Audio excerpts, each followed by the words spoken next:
Welcome back to Higurashi when they cry.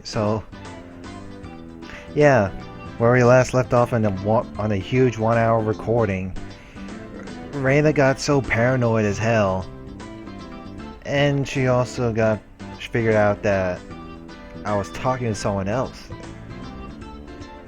in a private matter. You know what I mean? So she looks like she was about to murder me for a moment, but yeah. Let's continue reading. When I opened the door, I saw my father was standing there with a tray. On that tray, cookies and 2 cups of black tea, a fairly fancy spread for our household. There was even sugar and lemon slices on the side, everything you could ask for. This was quite the show of hospitality. With a tray, huh? What's going on, Dad? What's all this for? Come now, don't play around, Keiichi. I'm coming in. Dad was in high spirits and had a smirk on his face, but for my entire life, I've never seen him act this hospitable. What had gotten into him? So, what were you talking about? I jumped. It's not something I had to keep from my father, but how could I explain to him I was talking to a detective, I'm assuming it was, this late that night? Nothing much. Just a friend. I don't mean the phone. She was here, wasn't she? Wait, what the fuck? I don't mean the phone. She was here, wasn't she? Reina-chan. What? She wasn't here. Come now, don't try to keep it from me. She just came over to play. You two were chatting away, so I thought I'd bring some tea, but looks like I just missed her. I had no idea what Dad was telling me about, but a cold sweat dripped down my back. How long were we talking? Reina-chan went upstairs about half after, so it was close to an hour, I guess. You saw her come up to the second floor? Yeah, I did. I also told her that your room was the door down the hall up the stairs. Reina came to my house about an hour ago. Dad met her at the door and called out to me on the second floor. I probably didn't hear him because I was so focused on my conversation with Oishi-san. I didn't reply, but he knew I was in my room, so he had her come inside. Then told her my room was on the second floor. She thanked my dad and went upstairs. Then about an hour passed. She passed by my dad just as he was bringing up tea and left. She came upstairs and about an hour passed, then passed by my dad and returned home. Then, after she came upstairs and until she left, where was Reina? There's only a short hallway between my room and the stairs, meaning Reina had, for about an hour, in the hall. No, she couldn't have been standing in front of my door all that time. The door to my room wasn't particularly thick. She could easily hear everything being said inside. All of the ominous things and all the nonsense I spoke to Oishi-san about began rushing through my head. Honey, don't tease him. More importantly, you need to clean up your studio. It's a mess again. Mom yelled up at Dad from downstairs. Dad left the tray with me and went downstairs with a disappointed chortle. I followed my dad out of the room with my eyes. I looked down at the floor around the doorway, where Reina might have stood all that time. Just now, as I was talking to Oishi-san, with my back turned, Reina was standing a mere 6 feet away the whole time? All that time, in this dimly lit doorway? What did she see? What did she hear? For what reason? As the steam from the 2 teacups ominously wafted and twisted, the aroma of black tea filled my room.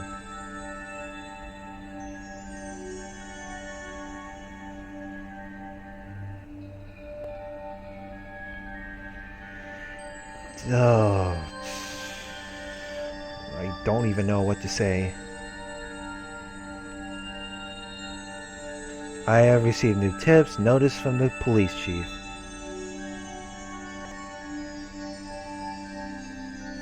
And the achievement I got is lies. Playing this very, very ominous music. Let's read the new tips. Notice from the police chief. Let's see what we got here.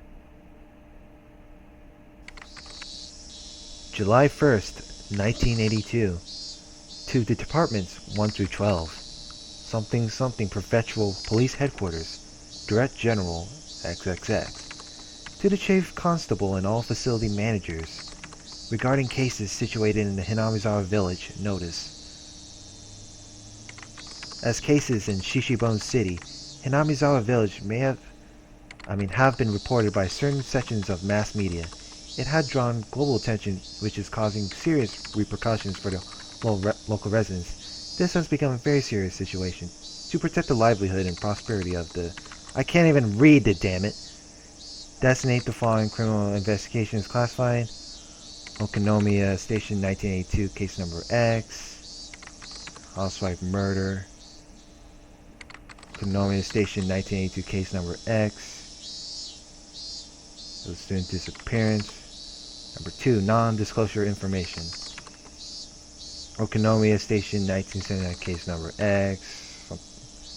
Village site foreman murder, dated June. Shira Station 1980, case number. Shira Natural Park following incident. Okonomiya Station 1981, case number X. Hinamizawa Village Shinto priest wife's disappearance, dated June. Number 3, requesting self-restraint from each organization concerning the release of sensitive information. Please see attached reference materials 1, 2, and 3. Management, Access Prefecture, Police Headquarters, Internal Line. Police Affairs Department. Okay, let me go back real quick.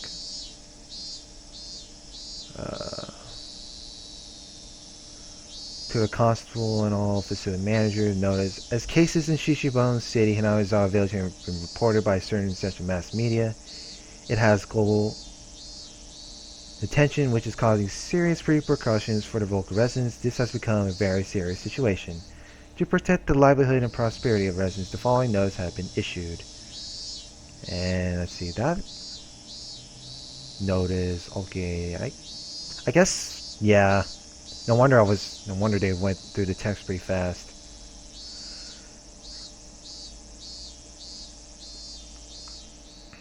Alrighty. Oh my god, the ominous music is playing again. God damn it.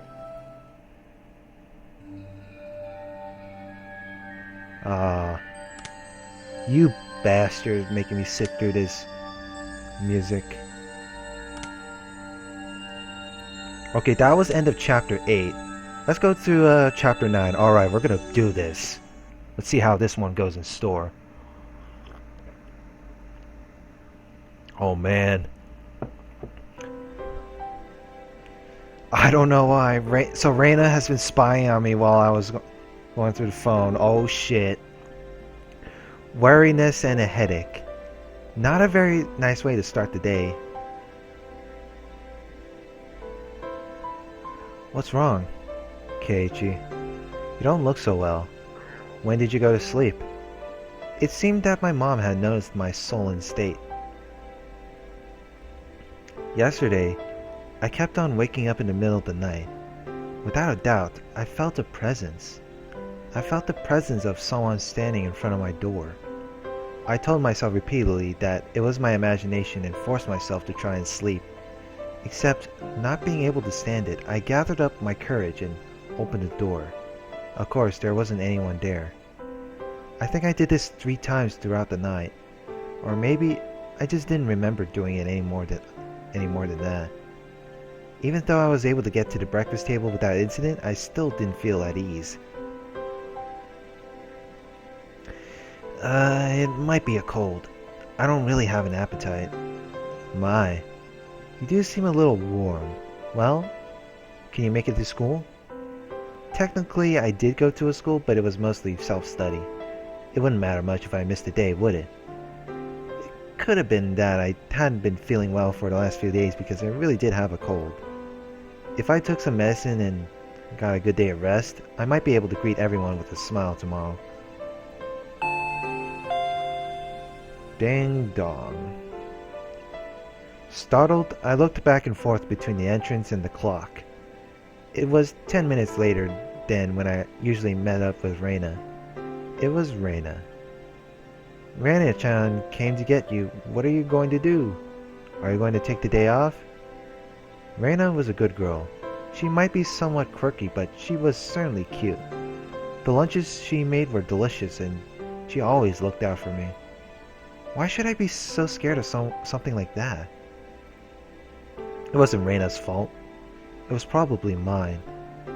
It had to have been my cold. It just had to be. I'll rest. Sorry. Then I'll go send her off for you. Mom headed off to the door. I would have to pass by the entrance to get back to my room. I didn't have the nerve to meet with Reina, so I wrapped myself in a blanket on the sofa and closed my eyes.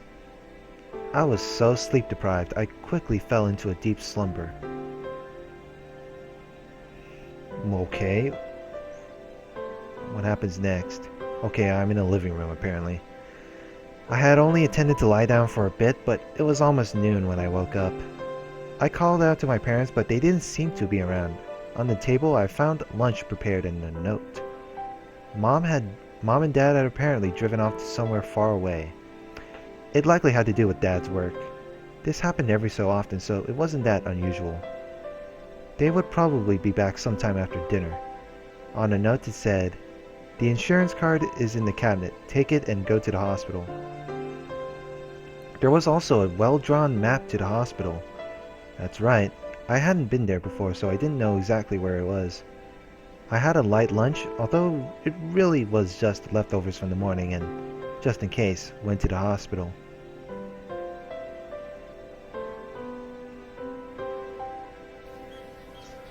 Normally, I'd never be here in the middle of a weekday. Just walking around like this had me feeling guilty. It was an odd feeling. Following my mom's map, I took a road I usually never used. After walking for a bit, the hospital sign came into view.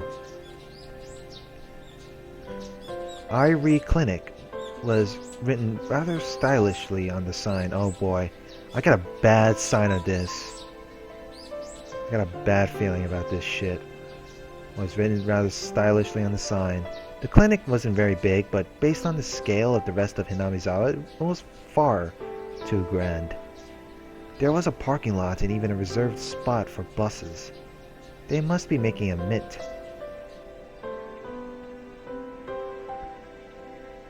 I spaced out in the air-conditioned waiting room until it was my turn to be seen. Maibara-san, please make your way to the examination room.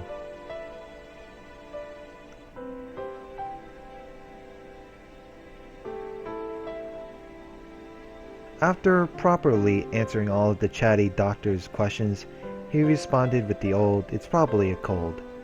They gave me a shot and 3 days worth of medicine. I thought it was a little overboard, but if it would clear away the gloomy feeling I'd been having lately,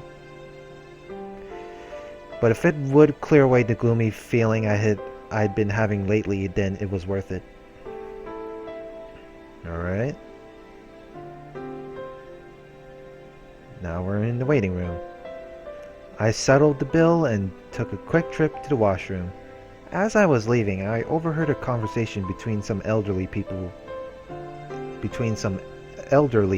who seemed to be regulars at the clinic. Of course, I had no intention of eavesdropping. If it just wasn't for that word. Must have been an Onikakushi. I wonder. She was still pretty young. Might have just eloped. With whom? That man from Tokyo who visits every season.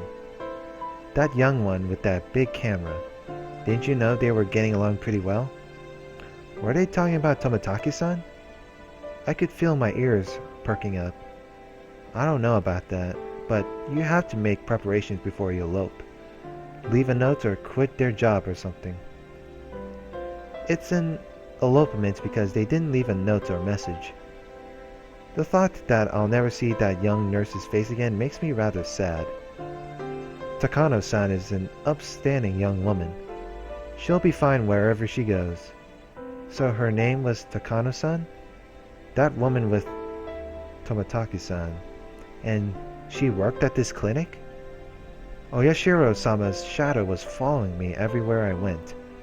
I started listening more closely, but they began talking about fishing, and it didn't seem like they were going to revisit the topic. I gave up and left. Thus, even though I was separated from the daily monotony of the school, I wasn't able to escape from Oyashiro-sama's shadow. But of course, Oyashiro-sama was the guardian deity of this place, of Hinamizawa. As long as I was in Hinamizawa, I wouldn't be able to escape.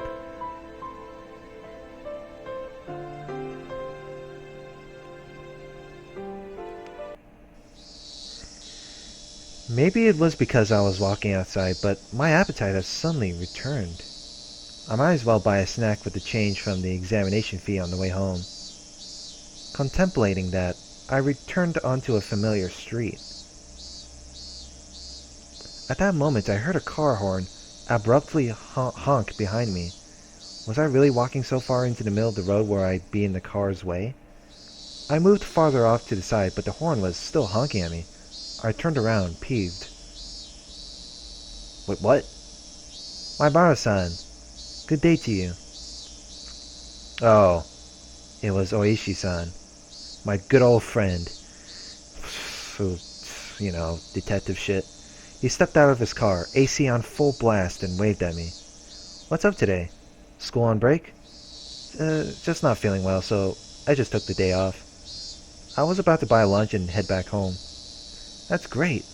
I'm just about to get lunch myself. Would you mind going together? If you're not feeling up for it, then don't mind me. I was just going to lie down after going home anyway, and I didn't really have a cold. I doubt you'll want to eat at one of these local places. Let's go into town. It's a bit of a drive. Is that all right to you? I know a pretty good place. I'd finally begun to understand Oishi-san's roundabout way of saying things. He probably wanted to talk to me about stuff that would be difficult to discuss while in Hinamizawa. Okay. Let's see how that one goes. I went with Oishi-san riding in his frigid car. It was almost as if the bright sunlight outside was a lie. I'm sorry about calling you so late last night. Did your parents get angry at you? No. I recalled Reina, who had been listening to the phone conversation all that time, separated from me by just the door. Even now, in the brightness of the sunlight, the thought still creeped me out. With a big bump that jolted the car, the road connecting to the city changed from dirt to pavement. My head swiveled back with a sudden realization. That's right. This was where Tomitaki-san died. They've hit a snag on the investigation regarding Tomitaki-san. Oishi-san spoke while peering at me from the corner of his eye. They believed it was caused by hallucinogens, given how he was clawing out of his own throat. But a drug that could cause that to happen so suddenly is extremely hard to come by. Bear in mind, of course, the autopsy was done with that premise in mind, but we didn't find any leads. You know that thing you see in comics all the time?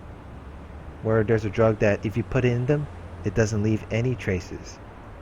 It exists. Succinylhol something or other. Well, it's pretty common. But you see, there doesn't seem to be any kind of drug that would cause Tomitaki-san to react like that. Then, you're saying the police concluded Tomitaki-san just died from the curse? I couldn't help but feel that the police were worthless. I just wanted the idea of a curse to be dissociated from Tomitaki-san's mysterious death. Unfortunately, that's how it looks right now. But putting aside the cause of death, without a doubt, he was surrounded by a group of people and had taken a beating before he died. That was no curse, but an incident that unquestionably involved other humans. That made me a bit relieved.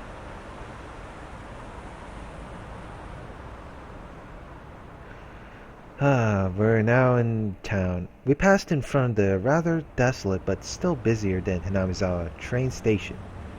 The car pulled into a restaurant parking lot and I followed Oishi-san into the shop. It was pretty crowded, but there were only adults at this hour. Of course, there wouldn't be children in here in the middle of a weekday. 2 please. Non-smoking. This way, please. When you are ready to order, please call me over. We were led by a peculiarly dressed waitress to our table. I sat with Oishi-san in the booth. So, what do you think? Aren't the waitresses' outfits here cute? Huh? Well, I guess? This shop is always quite busy. It's more about the waitresses than the food, you see. Uh-huh. Oishi-san, you're leering. Huh? Am I really?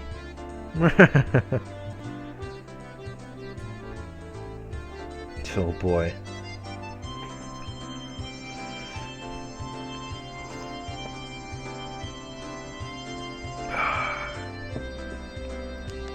Regardless of how the waitresses looked, the food was decent enough.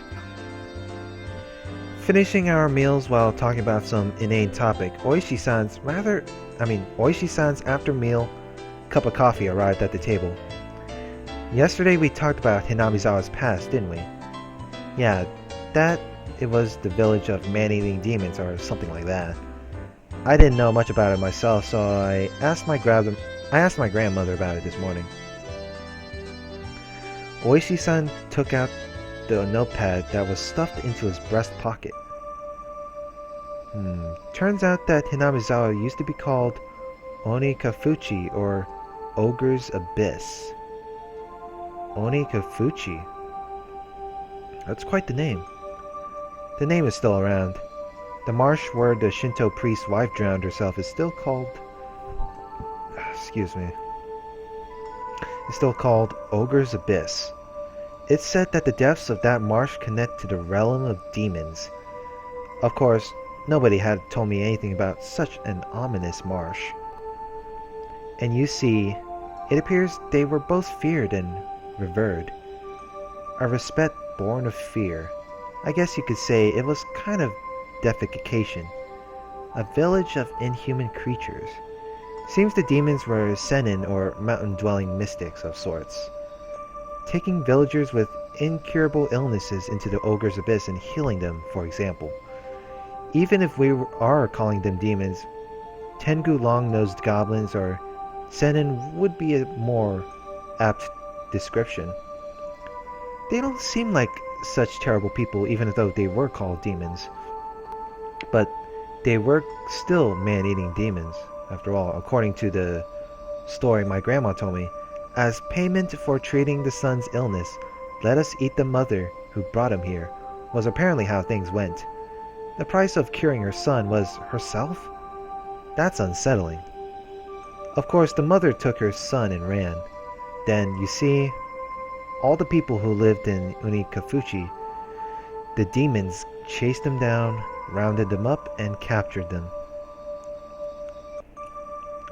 The entire village, apparently. That's quite a frightening thing to imagine.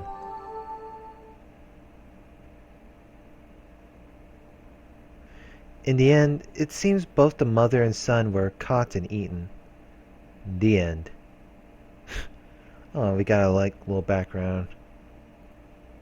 There's a problem with this story. Both witnesses in the story were eaten, so nobody would be able to tell the tale. Huh? Well, there are plenty of old fables like this. In contrast to the ghastly tale, Oishi-san laughed heartily while sipping his coffee. But well, there are quite a few other tales, where the demons from Onikakushi band together to capture their prey. I recall that Mion said all the villagers united and fought against the damned construction. I saw similarities with how that part about unification overlapped. Normally they hunted down a single person and they chose who it was going to be beforehand. Huh. That caught my attention. Oishi-san also appeared to be pondering what it meant. My grandmother told me that you must never interfere with the demon's hunt. You should just hole up in your house and hide under the covers, she said. So what does this all mean? It means you mustn't ever help or protect the prey. As long as you don't disturb the demon's hunt, no harm will fall upon the villagers. It seems there's that kind of rule. Basically, don't help the victims. Pretend you didn't see the atrocities, in other words. What happens if you break the rule? Well, they're man-eating demons after all. Many parts of that tale caught my attention. Parts of the story he told me overlapped with his theory that the perpetrators were all the village families. Even if it wasn't the whole village, it was conceivable that the villagers were hiding under the covers and leaving them to die when there's a group that was on their hunt, wasn't it? I didn't dare speak it. Then, Oishi-san, I guess it looks like it's either the village families or a group of villagers perpetrating the crimes? What do you think, Maibaro-san? Excuse me. Another cup of coffee, please. That's what I wanted to know. It seemed that we were both waiting for the other to say that last part. I waited for the waitress to finish pouring coffee before speaking. Last year, I had a nagging feeling when Satoshi-kun disappeared. Oishi-san muttered as he watched the milk swirl around in his coffee. So those friends of Satoshi-san, meaning your group of friends, Maibaro-san, I had a bit, really just a little bit, okay? Of background checking done on them. If Oishi-san had said this to me before, I would have been furious, since he told me earlier not to suspect my friends. But as I was now, I couldn't. This might sound pretty stupid. Maibaro-san, if you feel that it's stupid, please say so. I'll just stop. Oishi-san was wearing the most serious expression that I'd never seen from him. It was as if he was telling me to prepare myself and listen. There were quite a few things I regretted hearing from Oishi-san, but none of them were as threatening as this. Really. Threatening as this. A little voice inside me was screaming like an alarm. Stop, Keiichi. This was probably the last one. I took a deep breath and silenced that voice. I would not run from the truth. Please. This was all I could utter. Oishi-san stared into my eyes silently for a few moments.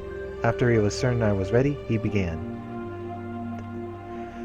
The victim of the incident in the first year was the overseer.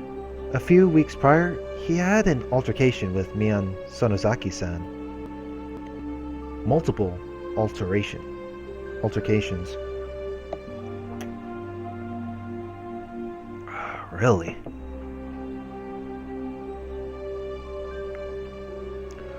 Oishi-san had said before that Mian had defied the dam project vehemently. Or whatever you call it. Well, it wasn't hard to imagine how she'd be if she got worked up. Vehemently. Wasn't hard to imagine how she'd be if she got worked up. In the second year, the married couple who supported the project died in that accident, right? They had a daughter. Her name is Satoko Hojo-san. Huh? Satoko meaning Satoko. Oishi-san's look told me that my voice was too loud. I realized it as well, and quickly quieted down. The Shinto priest and his wife who died in the third year, you see, their daughter is Rika Furut-san. Rika-chan was the housewife who died in the fourth year, you know already, don't you? It was the step-aunt of Satoko Hojo-san. She was in her aunt and uncle's custody as she had lost both of her parents in the accident. She lived in the victim's house. I could tell my lips were getting dry. I didn't even have the wits to keep my mouth from hanging agape. I had thought it was nothing but a bizarre incident, one that I could easily distance myself from. But clicking and clacking, it had snuck all the way to my feet. The one who disappeared the fourth year, by the way, he was Satoko-san's older brother. What? Wait, just a second. It took everything I had to finally say that. I gulped down a glass of water and once again wiped my face with a napkin. Calm down, Keiichi Maibara. But Oishi-san was relentless. Instead of waiting for me to finish sorting out my feelings, he started speaking again. The last of the things I shouldn't have heard. All of the victims seem to be connected to your group of friends. That has to be just a coincidence. Maibara-san, keep it down. Everyone's looking. Mion? Satoko? Rika-chan? So what if they're connected? You're telling me all of my friends... It couldn't be. It just couldn't be. Oh, Reina is different, isn't she? Reina isn't connected with the victims at all. Reina Ryugu-san was living in a suburb of Ibaraki Prefecture up until last year. Well, it's true she hadn't directly met any of the victims. He said it in a roundabout way. Is he saying she's also connected? Actually, I looked into her. Before Ryugu-san moved away to Hinamizawa, she was suspended from school. It seems she went through her school building and broke all of the windows. Reina did that? She broke all the windows at her school? That same silly Reina had... I couldn't even imagine it. It seems that after her 3-day suspension, she didn't return to school. She went to a neurologist and was diagnosed with dysautonomia.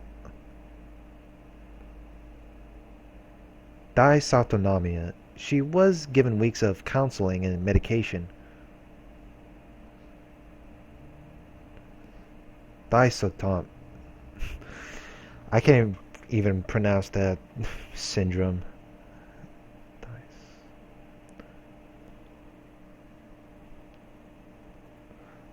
I wonder if it was something like a nervous breakdown. Dysautonomia. I'd heard that it happens to people who are really methodical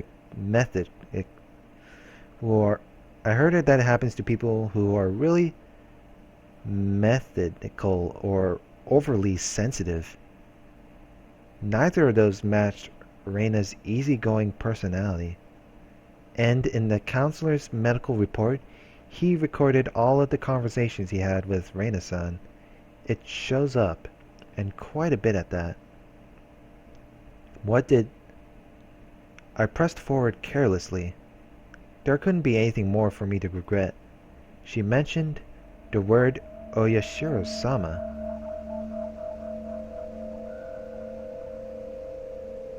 Really? It felt like someone's stone-cold hand was caressing my back. Why had Reina spoken of Oyashiro-sama before she even came to Hinamizawa? Seems that the Oyashiro-sama she spoke of was like a ghost, appearing in her house every night, standing over her pillow, looking down at her. My mind froze. I couldn't process what I was being told. A while after that, she moved to Hinamizawa. Ah, that's right. She's not an outsider. Huh? According to their residency register, the Ryugu family used to reside in Hinamizawa. Reina-san moved to Ibaraki right after she finished elementary school. My mind went completely blank. It was similar to the static you see on a blank TV channel. My ears began ringing as I lost all sense of comprehension. Maibara-san, are you alright? Shall we stop? those words brought me back. I couldn't let it end here. Now I understand, Rihanna. Then how about the last victim, Tomataki-san? Who was he connected with? Irritated, I let out one final reprisal, or something like that.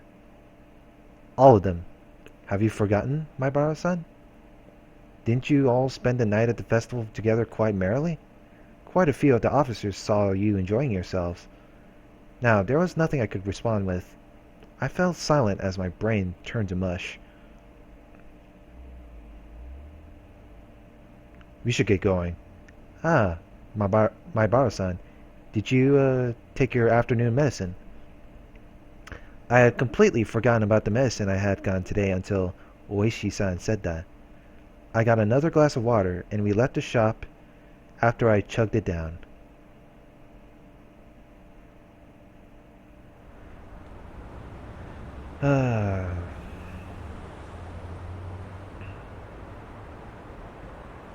I guess, well, I'll end it here for now.